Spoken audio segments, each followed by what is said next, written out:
चलो, तो Gauss theorem हम लोग स्टार्ट किए थे। इसका मतलब क्या होता है? To flow. ठीक है, मतलब कि यहाँ फ्लक्स, फ्लक्स का मतलब होता है टू फ्लो। तो ये क्या होता है? Is the major of number of electric field lines crossing A given area.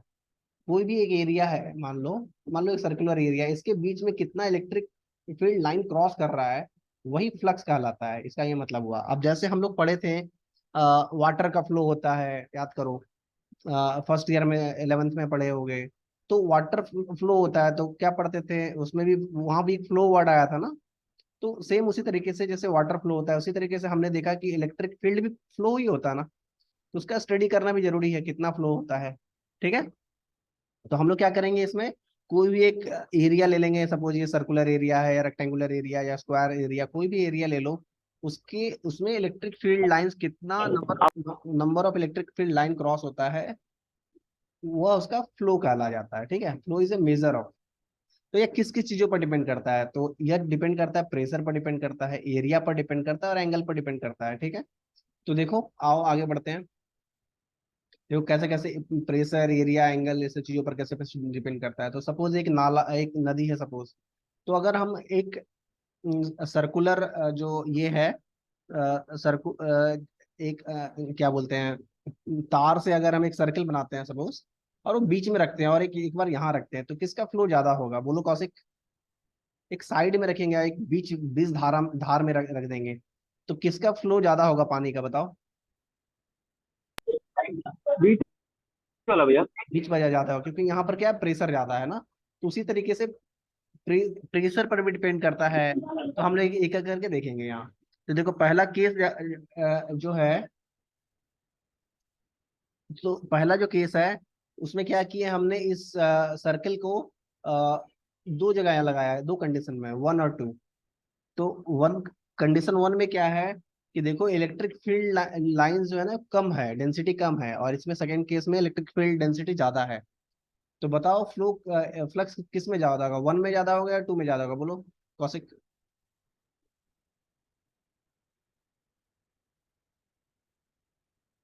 बोलो कौशिक। टू में ज्यादा होगा ना भैया।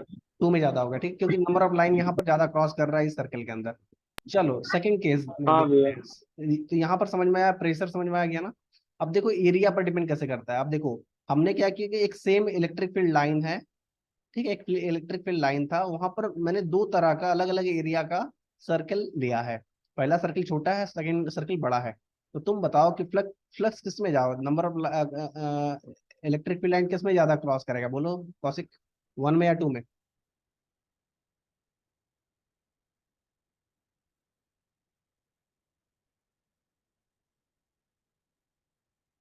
बोलो बोलो।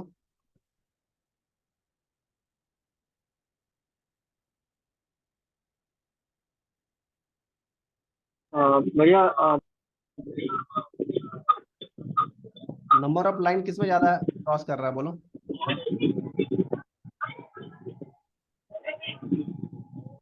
टू में ज्यादा है ना। हाँ, क्योंकि टू में ज्यादा लाइन क्रॉस कर रहा है ना, इसलिए फ्लक्स टू ज्यादा है। ठीक है। चलो थर्ड केस देखते हैं अब। हाँ हाँ। देखो ये एंगल पर भी डिपेंड करता है। ठीक है। अब सपोज मैंने ये सर्कल यहाँ पर लिया, उसी को मैं टेढ़ा करके लगा दिया सपोज सेकंड, फर्स्ट केस में। तो अब बताओ किस में ज्यादा ज्यादा फ्लक्स होगा, ये वन में या टू में, किस में ज्यादा होगा, बोलो?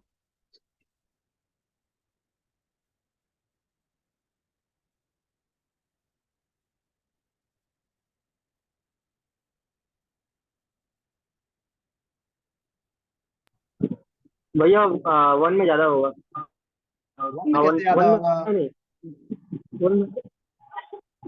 जब तुम हाँ टेढ़ा टू में लगा, ज्यादा होगा। टू में ज्यादा, देखो यहाँ पर नंबर ऑफ लाइन ज्यादा है ना, यहाँ पर लाइन हाँ कम है। तो इसका मतलब है कि ये तीनों चीज पर हाँ। डिपेंड करता है, इलेक्ट्रिक फील्ड, प्रेशर पर भी डिपेंड करता है, फिर तुम्हारा एरिया पर भी डिपेंड करता है, और एंगल पर भी डिपेंड करता है। ठीक है। तो यहाँ पर हमने एक फॉर्मूला लिखा है, फाई इक्वल टू, मतलब फ्लक्स मतलब ई ए कॉस थीटा, ये फॉर्मूला होता है। तो जैसे कॉस थीटा है, तो इसको डॉट प्रोडक्ट में भी लिख सकते थे, ई डॉट ए लिख दिया हमने वेक्टर के फॉर्म में। ठीक है, देखो दो वेक्टर है तो स्केलर बनेगा, इसका मतलब फाई क्या है, स्केलर क्वांटिटी है ना? बोलो कौशिक। दो वेक्टर का डॉट प्रोडक्ट क्या होता था, स्केलर होता था ना।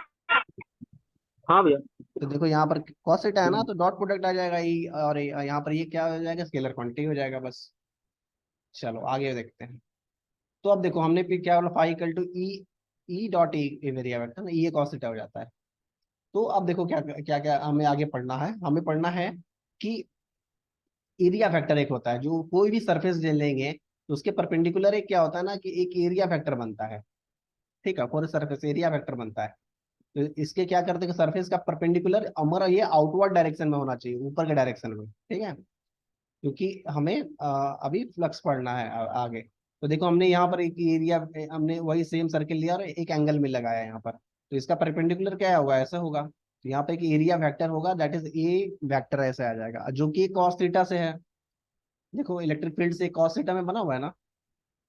ठीक है, तो एरिया वेक्टर को हम कैसे लिख सकते हैं, एरिया जब वेक्टर है, याद करो, तो ये वाला चीज हम लोग पहले भी पढ़े थे कि इसको कैसे लिख सकते हैं, एरिया का मैग्नीट्यूड और यूनिट वेक्टर लगा दो यहाँ पर।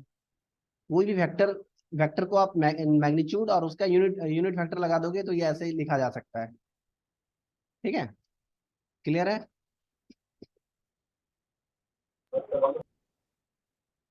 कोई भी वेक्टर है तो उसको इस रिप्रेजेंटेशन से भी आप लिख सकते हो, जैसे वेक्टर है, उसका मैग्नीट्यूड यहाँ लिख दो और उसका यूनिट वेक्टर यहाँ पर लगा दो। ठीक है, कोई भी एक वेक्टर है, समझे, ऐसे आप लिख सकते हो। ये हमने बहुत बार लिखा है, पहले भी लिखे हैं। ठीक है, बार बार रिपीट नहीं करूंगा ये मैं, मतलब पहले भी इलेक्ट्रिक फील्ड में भी हम लोग ये पढ़े थे ये वाला चीज। तो देखो ये एक बात बताओ, इस वाले हाँ एरिया भैया। में, पहला वाला ये में, इसमें देखो एरिया कितना है बताओ, ए साइड में ए है, साइड इधर भी साइड ए है। ठीक है, एक रेक्टेंगल इसमें ए साइड है मान लो, तो इसका एरिया कितना हो जाएगा, ए स्क्वायर हो जाएगा ना, आई इंटू इसका यूनिट हाँ वेक्टर हो जाएगा इस केस के लिए। ठीक है, अब सेकंड केस के लिए बताओ क्या होगा, इस वाले केस के लिए। देखो ए वेक्टर जो है ना, ए वेक्टर इस एरिया लिखना है, तो एरिया में क्या हो जाएगा, इस बार ए इंटू बी हो जाएगा, क्योंकि रेक्टेंगल है। तो ए इंटू बी और इसका यूनिट वेक्टर हो जाएगा। तो ये इसका आपका क्या बोलते हैं, एरिया फैक्टर कहलाएगा ये। ठीक है, एरिया फैक्टर। क्लियर है। तुम क्लास का वीडियो तो देखे नहीं हो क्या, कौशिक। भैया देखे, लेकिन लास्ट का 5 मिनट बाकी रह गया था।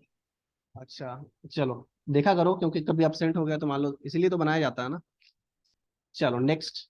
फिर अभी देखो क्या है, अब मैंने बताया एक चीज की, जो है ना हमेशा आउटवर्ड होता है, जो एरिया फैक्टर होगा कभी इनवर्ड नहीं ड्रॉ करते, आउटवर्ड ड्रॉ करते हैं। कोई भी क्लोज एरिया है तो उसका आउटवर्ड ड्रॉ करेंगे इसे। ठीक है, outward direction, because close surface है ये।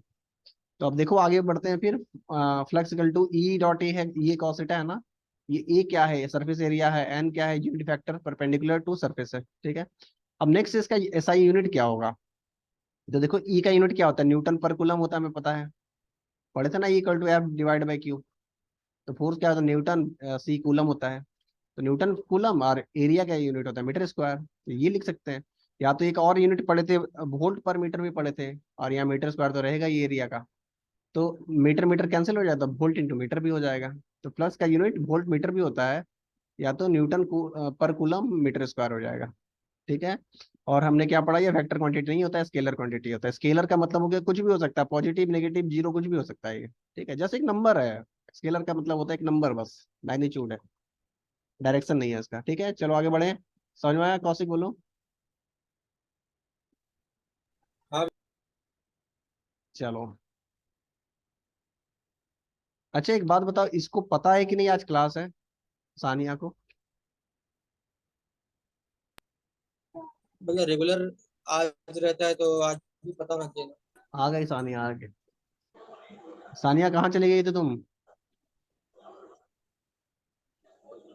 अब भैया थोड़ा तबीयत खराब है, इसलिए तुम लोग लेटे अपना हुए है, थे। तुम लोग यंग यंग लोग हो, तुम लोग का तबीयत खराब हो जाता है, क्या तुम लोग करोगे बोलो। हाँ, एक्सरसाइज करो थोड़ा थोड़ा। आज स्कूल में ही हो गया एकदम से। क्या हो गया। आज स्कूल में ही हो गया था एकदम से। अच्छा, तो तुम लोग थोड़ा एक्सरसाइज वगैरह करो, थोड़ा हेल्थ सही रहेगा। आजकल का खान पान सब है, फास्ट फूड खाते हैं लोग। तो थोड़ा सा एक्सरसाइज करो तुम लोग सभी, समझे। देखते तुरंत जल्दी जल्दी बीमार हो जाते हो तुम लोग। तो तुम लोग थोड़ा एक्सरसाइज करो घर में ही, थोड़ा हाथ पाँव इधर उधर किया करो। ठीक है, बॉक्सिंग किया करो, सानिया। ठीक है, और काम भी आएगा, कभी कभी ऐसा काम आ जाता है, ऐसा नहीं है। ठीक है,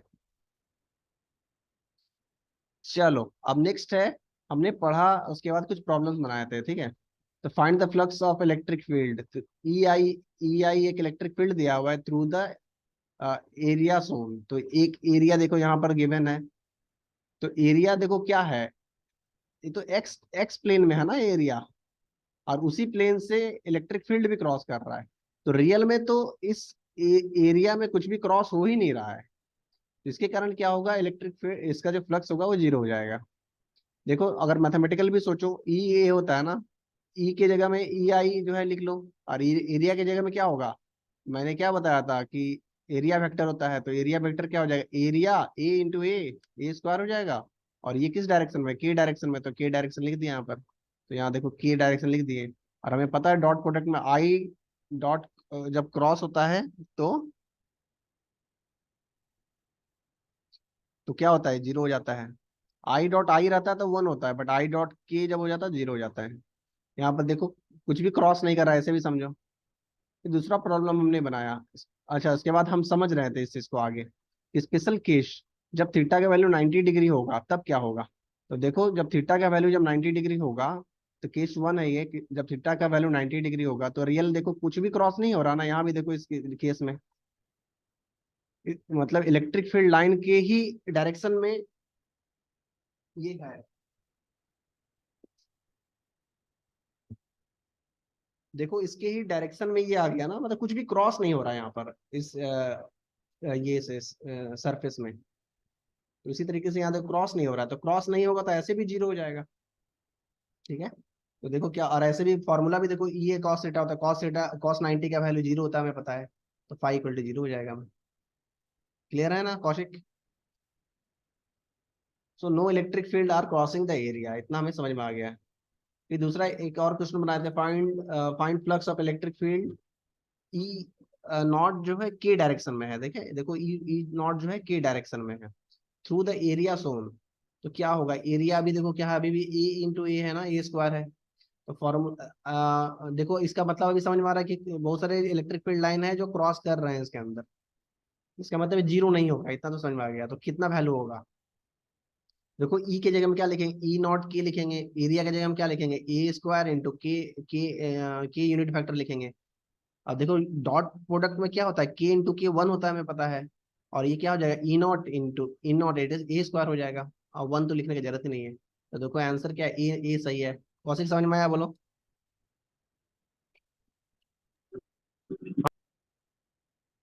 आ गया। चलो एक दूसरा एक और प्रॉब्लम बनाए थे। In a certain region of surface there exist a uniform electric field, ठीक है, ऑफ 2 × 10⁻³ के डायरेक्शन में है। देखो के डायरेक्शन में है ना, जेड डायरेक्शन में है। जब भी ऐसा ड्रॉ करोगे ना तो हमेशा जेड को ऊपर रखना, एक्स को इधर रखना और वाई को इधर रखना, ठीक है। क्योंकि थंब रूल के हिसाब से जेड ऊपर आना चाहिए इसलिए। तो देखो ई का वैल्यू गिवन है, rectangular coil of direct diameter इतना is place in X Y plane.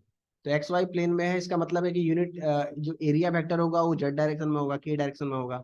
और एरिया ऑलरेडी गिवन भी है, ठीक है। तो इसको मैंने सेंटीमीटर में था तो मीटर में कन्वर्ट कर लिया, और फाइनली ये आ गया हमारा एरिया वेक्टर के डायरेक्शन में। तो पूछ रहा है electric flux through the coil कितना होगा। ऑब्वियसली जीरो नहीं होगा, कुछ तो होगा। तो देखो कितना होगा, ई डॉट ए होगा ना। तो ई का वैल्यू हमें पता है और ये भी पता है। देखो दो दो के आ गया ना, के वन होता है हमें पता है डॉट प्रोडक्ट में। तो फाइनली मल्टीप्लाई करके 40 आ रहा है, 40 वोल्ट पर मीटर। कौशिक समझ में आया बोलो।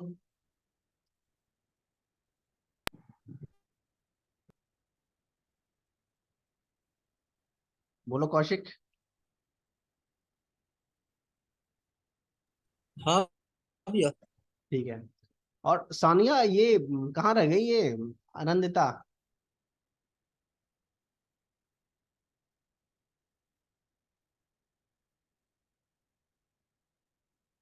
सानिया। भैया वो कहीं गई है। अच्छा अच्छा, वो कहीं अच्छा कहीं गई है। अभी वो केमिस्ट्री वाला ट्यूशन में भी नहीं आई थी क्या। भैया वो केमिस्ट्री ट्यूशन छोड़ दिया। छोड़ दी। हाँ। क्या क्या करते, कैसे से डिसीजंस लेती है यार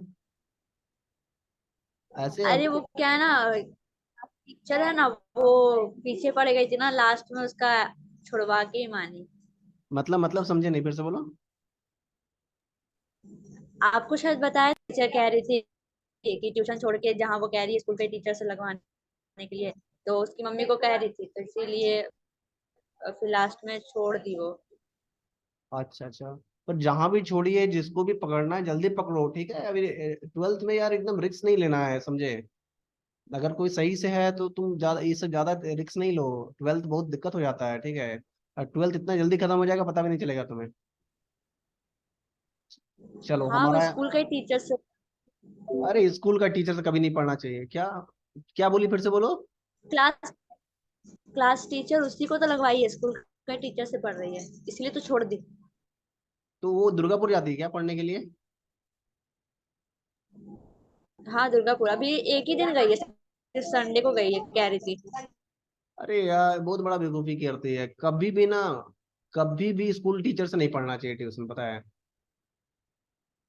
मतलब ये मैं सबसे बड़ा। वो तो मे- वो तो मेरे को भी कह रही थी। मम्मी गलती से कॉल लगा दी थी क्लास टीचर को, तो क्लास टीचर कह रही थी कि आनंदिता ज्वाइन की है, सानिया को भी ज्वाइन करवाई है। बेवकूफ टाइप से कभी ऐसा मत करना, ठीक है। हमेशा जो एक्सपर्ट है उसके पास नहीं पढ़ो भैया, ना। थोड़ी छोड़ी। वहां पर तो स्कूल में ऑलरेडी आप पढ़ते हो, फिर उसी के पास ट्यूशन पढ़ के क्या मतलब है, बोलो। मैंने अपना बहुत समय बर्बाद किया है सब चीज करके, बाद में फिर अभी रियलाइज होता है ना। चलो अब हम लोग पढ़ेंगे, अब थोड़ा सा आगे बढ़ेंगे। 3D surface.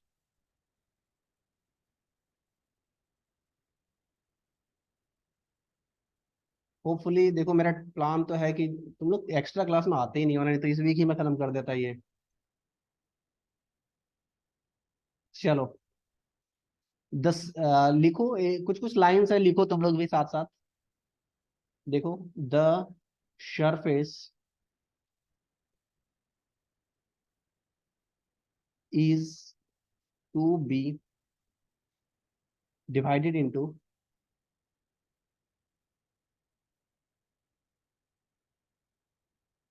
infinitesimal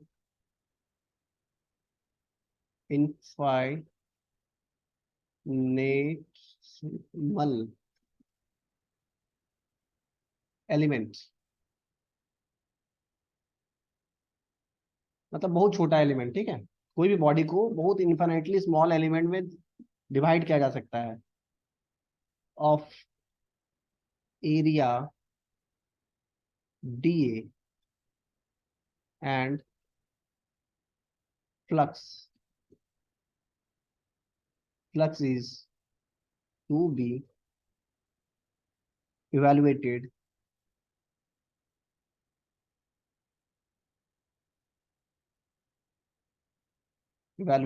for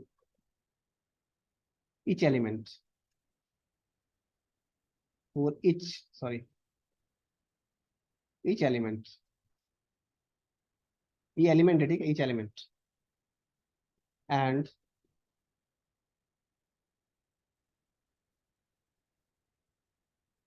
summed की जगह इंटीग्रेट लिख दो यहाँ पर, ठीक है। अब ब्रैकेट लिख देता हूँ मैं। Integrate over entire surface.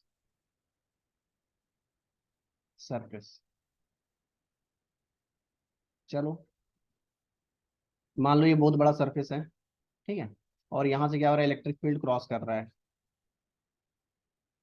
ठीक है। तो कोई भी एक छोटा सा एलिमेंट है, मान लो एक छोटा सा एलिमेंट है ये, तो इसके थ्रू मतलब छोटा सा एरिया ले लिए। तो हमें अगर यहाँ से फाई निकालना, तो डी फाई हो जाएगा, क्योंकि छोटा एलिमेंट है ना। पूरे बड़ा एरिया का नहीं कर रहे हैं, हम छोटा एलिमेंट का बात कर रहे हैं।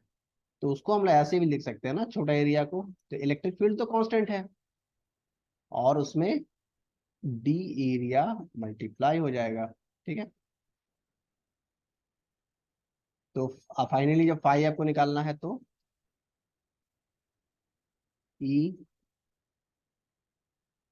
और ये एरिया, एरिया भी तो वेक्टर क्वांटिटी है ना, तो ऐसे लिख सकते हैं। तो ये फाइनली हमारा बन के आ गया। देखो ये लाइन का ही मतलब है ना, the surface is to be divided into infinitely element of area D A and flux is to be evaluated for each element के लिए भी निकाल सकते हैं, छोटे एलिमेंट के लिए। और उसके बाद क्या करेंगे, ईच एलिमेंट के लिए पहले निकाल लो, उसके बाद इंटीग्रेट कर दो, सारे के लिए निकल जाएगा each element, and integrate over entire surface. तो बताओ ये लाइन, ये जो हमने इक्वेशन लिखा है, इसी का मतलब ये है ना? बताओ सभी, सभी एग्री करते हो?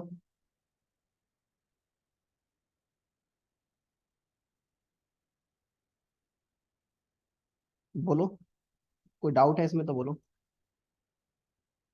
ये जो मैं लिखा हूँ, यही चीज, ये लाइन है ना? बोलो। हम क्या करेंगे, पहले छोटा एलिमेंट का पहले निकालेंगे, ठीक है, उसको डिफरेंशिए ये डीए हो जाएगा एरिया, उसको फिर क्या करेंगे, इंटीग्रेट कर देंगे पूरे एरिया के लिए। तो पूरा इंटीग्रेट कर देंगे तो पूरा फ्लक्स निकल जाएगा। क्लियर है ये लाइन? ये बताओ पहले सभी। ये चीज हम पहले भी बहुत बार कर चुके हैं, इसमें क्या नया चीज है? भले छोटा एलिमेंट के लिए करते हैं, फिर उसको इंटीग्रेट कर देते हैं, पूरा बड़ा के लिए निकल जाता है। बोलो बोलो। अरे लगता है फिर से कोई चला गया क्या? सानिया फिर चली गई? सरफराज बताओ, इसमें कोई डाउट है इस लाइन में? No sir. ठीक है ना, चलो। कौसे कोई डाउट है इस लाइन में? नहीं भैया। चलो आगे बढ़ते हैं हम।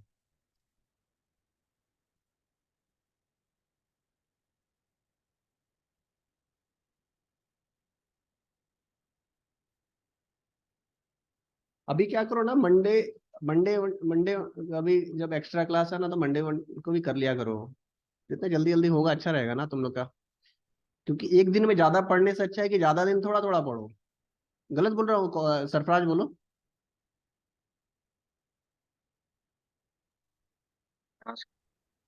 चलो अब आ जाओ, डिफिनेशन पढ़ते हैं इलेक्ट्रिक फ्लक्स का, फिर से एक बार लिखते हैं इस लाइन को। फ्लक्स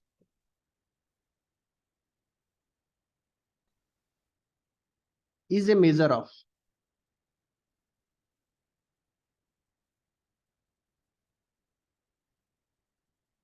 ठीक है, electric flux is a measure of the number of, ये लाइन हम पहले भी लिख चुके हैं, फिर से लिख रहा हूँ। Measure of the number of electric field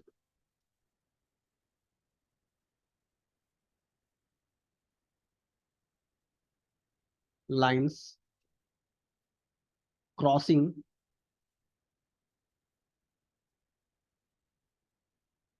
perpendicular to a given area. मे भी शायद तुम भूल चुके हो, इसलिए मैं फिर से लिखा रहा हूँ, क्योंकि इसका अभी यूज करने वाले हैं हम। ठीक है, ये देखो, परपेंडिकुलर टू गिवन एरिया। ठीक है, सानिया कोई डाउट है इसमें? बोलो।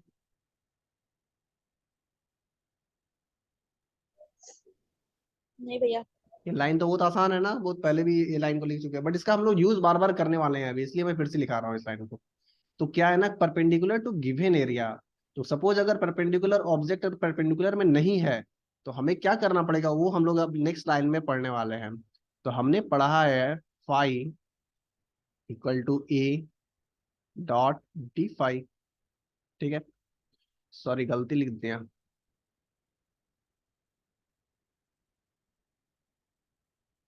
डी एरिया, इसमें तो कोई डाउट नहीं है। ठीक है, तो यहाँ पर क्या होगा, इसका हमें पता है ना, ये तो डॉट प्रोडक्ट है ना, तो क्या हो जाने वाला है, ये कॉस थीटा हो जाने वाला है यहाँ पर आगे।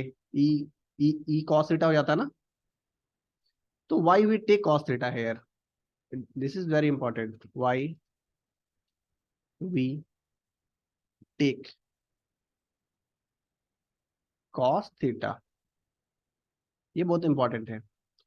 ठीक है, the component of electric field, ठीक है, देखो यहाँ पर अच्छे से समझो, द कंपोनेंट, तुम लोग लिखा मत करो, मैं तुम लोग को समय दूंगा लिखने का, ठीक है? अच्छा, इसके पहले वाला लिख लिख लिए थे, ये वाला इसके पहले वाला।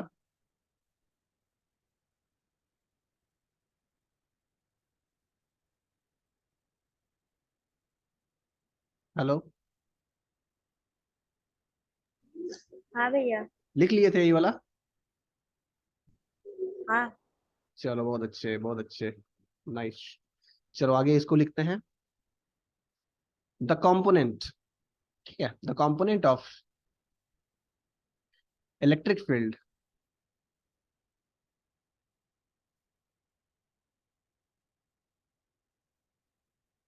the component of electric field which is perpendicular to area or in the direction of area, ठीक है। why we take cos theta, the component of electric field which is perpendicular to area or in the direction of area, area नहीं होना चाहिए था ना यहाँ पर, और in the direction of,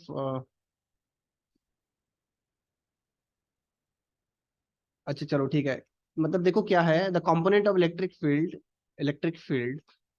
which is perpendicular to area.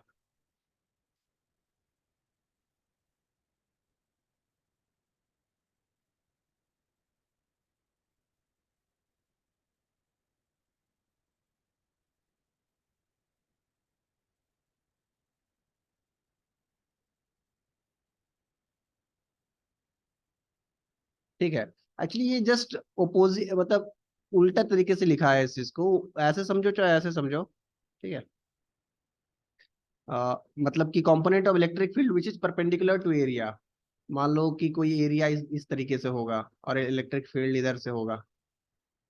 देखो मैं तुम्हें जो पढ़ाया हूँ उसमें क्या कराया हूँ कि हम लोग क्या करने वाले हैं कि जैसे ये है इलेक्ट्रिक फील्ड, तो ये बोलना चाह रहा है कि इसका परपेंडिकुलर भी तो इसका एक कंपोनेंट होगा ना, जो इस डायरेक्शन में भी होगा, इलेक्ट्रिक फील्ड का कंपोनेंट, ठीक है। तो बोलना चाह रहे इलेक्ट्रिक फील्ड का कंपोनेंट जो इसका परपेंडिकुलर होगा, उसका बात कर रहा है। तो इससे अच्छा है कि क्यों ना इसी को परपेंडिकुलर कर दो, ताकि तब तो इसी का ही एक कंपोनेंट ले लो जो कि इलेक्ट्रिक फील्ड का परपेंडिकुलर हो। तो ये करना ज्यादा आसान है, ठीक है। तो ये समझो चाहे ये समझो, बात एक ही है, ठीक है। तो बट मेरे ख्याल से ये ज्यादा आसान है। आप इलेक्ट्रिक फील्ड का कंपोनेंट हम लोग कभी भी नहीं पढ़े हैं अभी तक, पूरा इलेक्ट्रिक फील्ड हमने पढ़ लिया।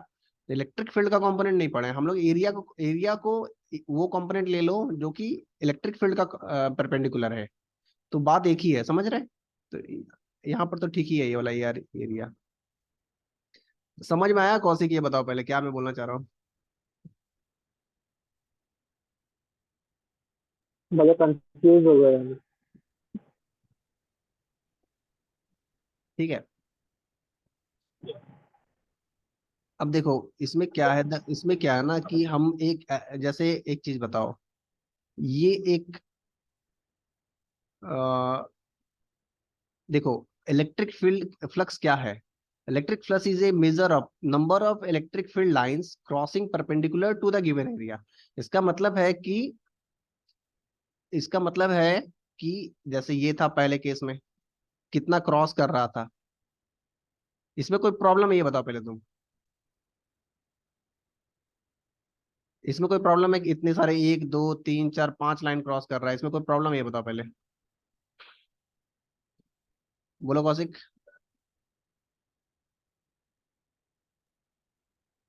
नहीं। इसमें कोई प्रॉब्लम नहीं है ना।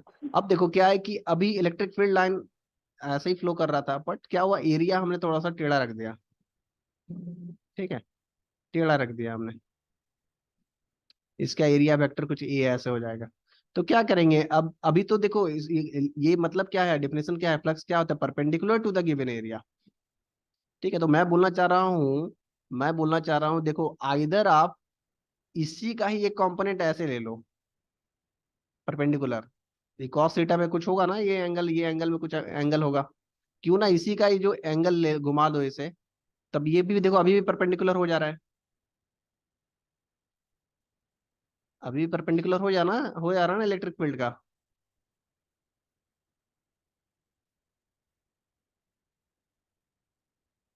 नहीं हो रहा है? अरे यार, सरफराज समझ में आ रहा है तुम्हें क्या बोल रहा हूँ मैं? Yes sir. समझ में आ रहा है ना? देखो, ये बोलना चाह रहा है फ्लक्स क्या होता है, परपेंडिकुलर क्रॉस होना चाहिए। तो तो या तो तुम इलेक्ट्रिक फील्ड को उस डायरेक्शन में कंपोनेंट तोड़ो, या दूसरा है कि उसको तोड़ने से अच्छा है कि वो ना एरिया को ही अगर हम अपने एंगल में ऐसे तोड़ दें, वो तो एंगल एक ही होगा, या इसको घुमाओ या इसको घुमाओ, तो इसको तोड़ दो, इसको इस कंपोनेंट में ले लोगे, तो देखो ये क्या हो जाएगा, एक एंगल से घूम जाओ, और ये परपेंडिकुलर भी हो जा रहा है। देखो ये परपेंडिकुलर दो लाइन क्रॉस कर रहा है यहाँ पर। समझ में आ रहा है कौशिक, बोलो अब। हाँ भैया। सानिया समझ में आ रहा ना? हाँ। ठीक है, वही ये बोलना चाह रहा है, या देखो मैं बोलना चाह रहा हूँ एरिया को घुमा दो ताकि परपेंडिकुलर क्रॉस हो जाए, या तो ये लाइन ये बोलना चाह रहा है कि इसका इलेक्ट्रिक फील्ड का कंपोनेंट ले लो जो इसका परपेंडिकुलर पहले वाले डायग्राम का परपेंडिकुलर होगा, वो ये बोलना चाह रहा है। वाई, ठीक है, the component of electric field which is perpendicular to the area और in the direction of area. ठीक है, अभी आगे बढ़ो ना, समझ में आ जाएगा सब कुछ, अभी तो मैं ऐसे सिर्फ लिखा रहा हूँ, एक एक लाइन लिख लियो तुम लोग ये सब। नहीं। लिखो लिखो लिखो, जल्दी लिखो।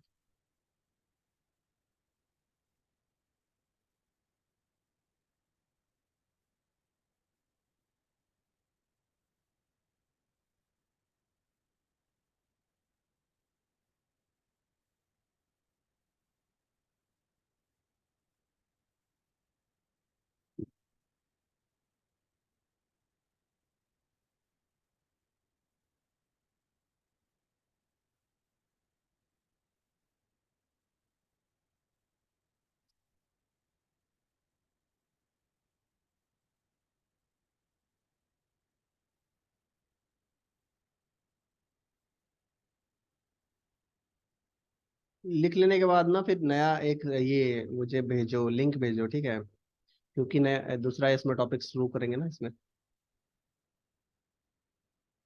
2-3 मिनट के बाद ये बंद हो जाएगा इसमें।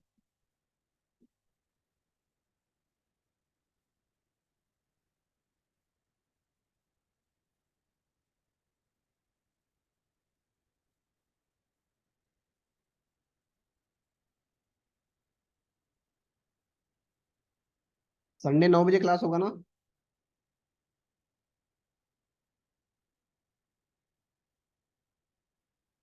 कल कल तुम लोग कुछ है, कल तुम लोग का कुछ है क्या? हाँ। हाँ भैया। कल तुम लोग हाँ भैया। कल तुम लोग का ट्यूशन है क्या, सैटरडे? हाँ भैया। हाँ। अच्छा ठीक है, संडे संडे 9 बजे, ठीक है।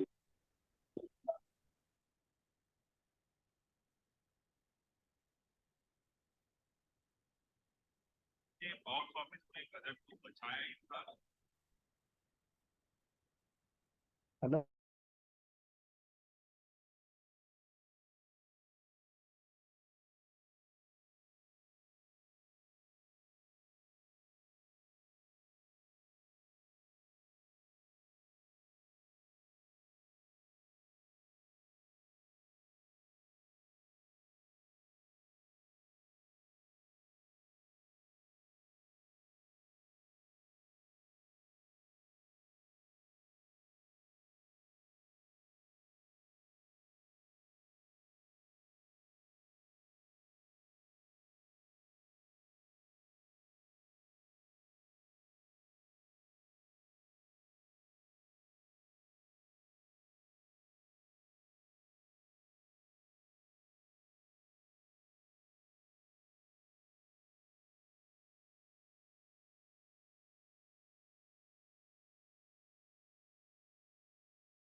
भैया लास्ट में वो एरिया है।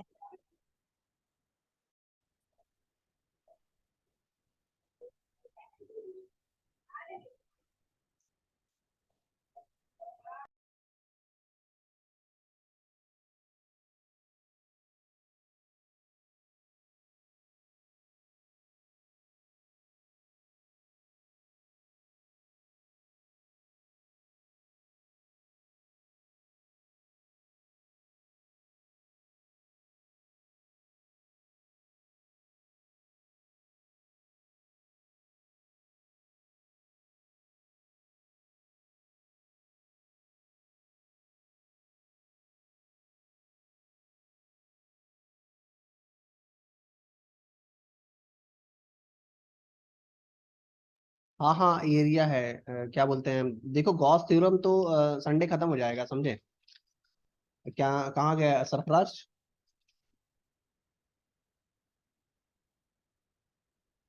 सरफराज कहाँ भाग गया?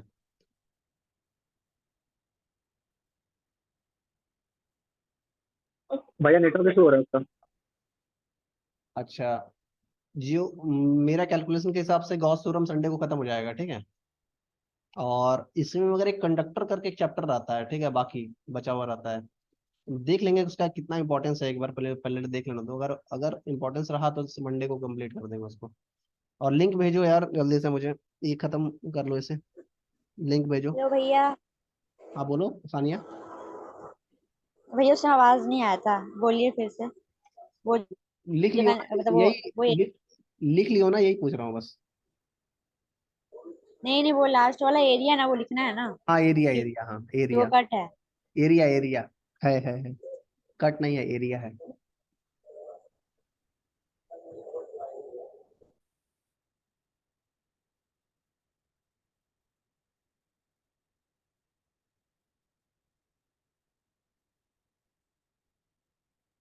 हो गया। चलो कौशिक जल्दी सेंड करो जल्दी से। हाँ भैया। हम्म।